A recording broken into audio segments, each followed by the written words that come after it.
이제 19살에 입대한 친구가 있어요. 어떻게 보면 최연소라고 할 수도 있고.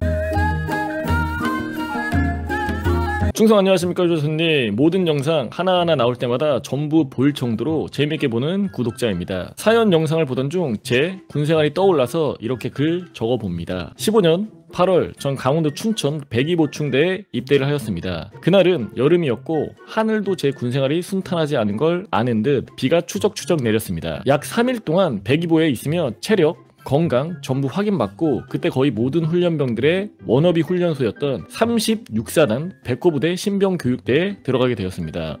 백호부대 신교대가 약간 조금 널널하나 아니면 좀 편하게 해주나요? 여기 이제 워너비라고 하는 거 보니까. 입소를 하자마자 짐을 풀고 어색한 교류가 있을 때 소대장님께서 설문조사를 하나 하셨습니다. 바로 나이를 알아야 한다고 말씀하셨습니다. 20살부터 30살까지 정말 다양한 사람이 있었지만 저는 제 나이를 떳떳이 말할 수가 없었습니다. 이유는 저는 19살에 입대를 했으니까요. 19살에 입대가 가능한지 제가 이제 확인을 해서 물어보니까 병역법상 입대 가능한 나이가 이제 만 18세로 입대가 가능하고, 이 친구가 또 이제 빠른 생일이어서 19살에 고등학교를 졸업하자마자 바로 입대를 했다고 합니다. 저한테 이제 전역증을 보여준 것도 있는데 확인했어요. 하지만 거기서부터 사단이 일어났습니다. 원래 훈련병은 보통 20살부터 들어와서 인간관계를 만들기 십상이지만 저는 그러지 못했습니다. 나이가 어리다는 이유 단 하나만으로 저를 무시하고 왕따가 되기 쉬웠습니다. 훈련소에서 사진 찍는 것도 저랑은 불편해하며 거부를 하더군요. 하지만 참을 수 있었습니다. 과거가 그리 좋지 않아 외로운 건 익숙했으니까요. 약간 성격적으로라던가 그런 것들이 좀 내성적이었던 것 같아요. 친숙하게 확 다가가거나 그러지는 못하고, 오히려 이제 어리면은 훈련소에서 좀 어리다고 좀 챙겨주거나 동기들이 좀 그러지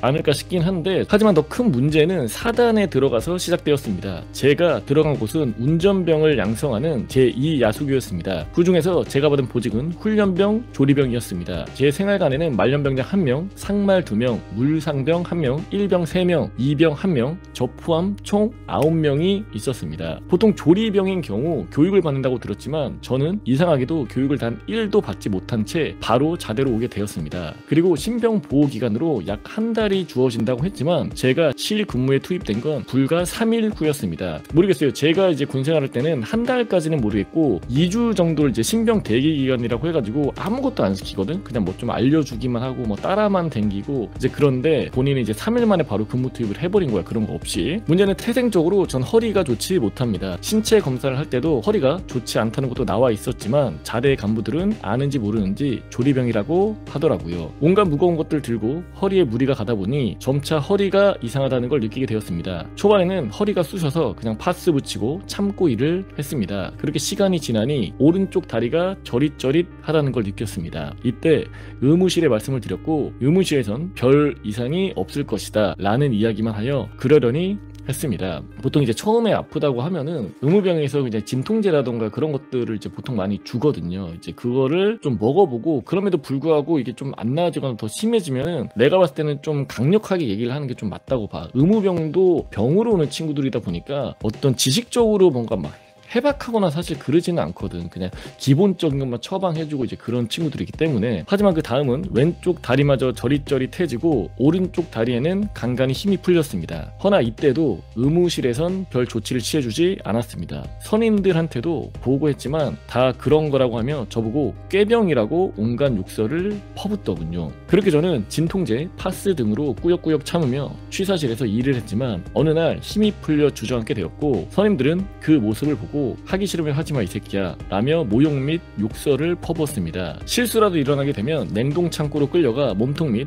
허벅지 쪽을 조리용 삽으로 구타했습니다. 그러니까 이게 뭐 14년도 15년도 이때 이제 군생활을 얘기를 하는 건데, 이런 선임들은 어떻게 보면 진짜 개쓰레기인 거지. 나이까지 어린데 좀 이제 연약하고 좀 아픈 친구가 실수를 했다고 이제 이런 행위를 하는 건데 좀 굉장히 질이 안 좋은 고참들이죠. 며칠 후 저는 외진을 나가게 되었고 국군 수도병원에서 엑스레이, MRI를 찍었습니다. 그리고 결과는 조만간 알려준다고 말한 후에 근육주사를 몇 방 놓아주더군요. 근육주사를 맞은 후에는 괜찮은 것 같아서 다시 일을 했고 허리 쑤신 건 괜찮았지만 다리 힘 풀리는 건 여전했습니다. 하지만 여기서 더 안 좋아질 수는 없겠지라는 생각으로 계속 참아가며 취사를 했습니다. 하지만 그건 착각이었습니다. 어느 날 아침조를 맞게 되어 일찍 기상할 때였습니다. 졸린 눈을 비비고 기상하려고 하는데 다리가 거의 안 움직이는 겁니다. 같은 조 선임에게 이야기를 하니 꾀병 부리지 말라며 뺨을 때리더군요. 하지만 난 진짜다, 움직이지 않는다 라고 울며 불며 이야기를 했고, 그제서야 상황을 파악했는지 당직상에게 보고 후 앰뷸런스를 타게 되었습니다. 수도병원 도착 후에 저에게 내려진 진단명은 허리 디스크 말기와 척추가 틀어졌다 라고 했고, 당장 수술해야 한다고까지 이야기가 나왔습니다. 그 후 저는 수술을 받았고, 정신 차린 저에게 수술은 잘 끝났는데 후유증은 계속 진행될 거다 라는 처참한 이야기를 군의관에게 듣게 되었습니다. 그러니까 가서 수술까지 마친 거예요. 그만큼 심각했던 거지, 몸 상태는. 그것도 모르고 이제 부대 뭐 고참이라던가 이런 새끼들은 이제 이 친구를 구타도 한 거고 이제 쌍욕하고 이제 그런 거야. 의가사 제대를 해줄 수도 있고, 원한다면 대대장에게 의가사 제대를 보고할 수도 있다. 저에게 생각을 한번 해보라고 하더군요. 당시 입원해 있을 때 저에게 찾아온 사람은 중대장님밖에 없었습니다. 온 이유는 병문안이 아니라 증상 및 결과를 확인하라는 대대장 지시에 온 것이라고 하더군요. 그렇게 제가 회복될 때까지 저에게 병문안 오는 생활관 선임은 단 한 명도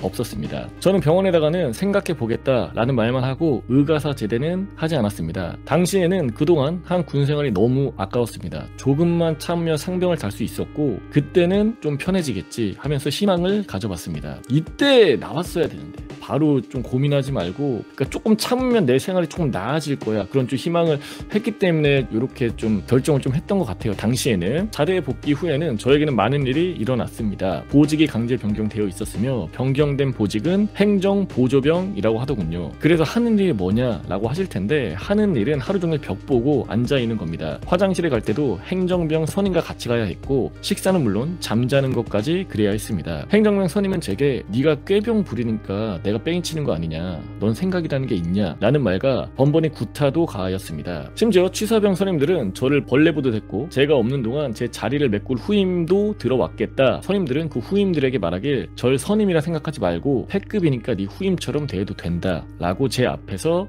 말을 하더군요. 난 좀 이해가 안 가는 게, 병원까지 가가지고 이제 수술이라던가 이런 것들을 다 받고 온 친구한테도 꾀병이라고 하는 뿐더러 구타라던가 뭐 욕설이라는 걸 하는 것 자체가 자기보다 너무 약하니까 좀 만만하게 봐서 완전 이렇게 해버린 건가 싶기도 하고, 좀 이해가 안 돼요. 제가 이제 사연을 읽으면서도 밤에 잠도 못 잤습니다. 자기 전에 맞고 아픈 몸으로 눈을 감아도 잠이 오지 않았습니다. 가끔 혼자 조용히 나가 담배를 피고 있으면 아침조 취사 선임이나 당직 사병인 절 발견하고 온갖 욕을 하고 침을 뱉었으니까요. 그러니까 개쓰레기 맞지? 죽고 싶은 생각도 많이 했습니다. 아니, 시도도 했습니다. 수술 후 한 달치 내복약과 진통제를 전부 모아서 삼켰습니다. 그렇게 약을 먹고 조용히 누웠습니다. 하지만 몸에서 강제로 구토가 나와서 실패했습니다. 참고로 가다 복용 시도 후에 구토하면 무슨 색인지 아십니까? 검은색이 나옵니다. 난간에서 떨어져도 봤지만 운이 좋은 건지 안 좋은 건지 몸에 상처 하나 입지 않고 끝났습니다. 사람이 어떤 스트레스 지수가 군대에서 끝까지 가게 되잖아? 가끔 진짜 미친 행동을 할 때가 있거든. 그게 나는 어떤 내가 그동안 당하지 않았던 그 스트레스의 극에 달했을 때 그게 난 나온다고 생각을 하거든. 인간이 갇혀있고 어디다가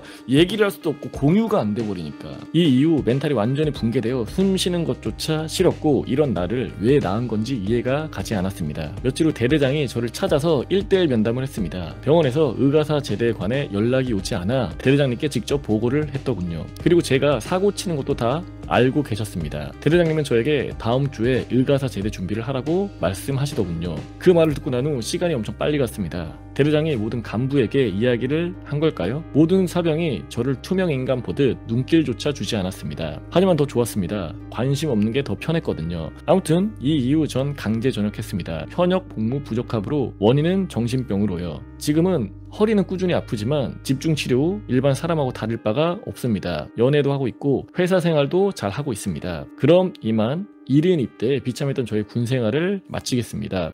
근데 몸이 아프기도 하고 정신적으로도 여러 가지 좀 문제가 있어서 나온 건데, 뭐가 되었든 간에 지금은 또 이제 잘 생활을 한다고 하니까 앞으로의 좀 생활을 좀 응원을 하고요. 아마 부대에서도 이런 친구들이 저는 어딘가에 있을 거라고 생각을 하거든요. 정신적으로라든가 아니면 성격적으로 뭔가 좀 내성적이거나 이제 그런 친구들이 분명히 있을 텐데, 오늘만큼은 정말 그런 친구들에게 좀 따뜻한 말 한마디라도 해주면 좀 어떨까 생각이 드는 그런 좀 사연이었습니다, 여러분들.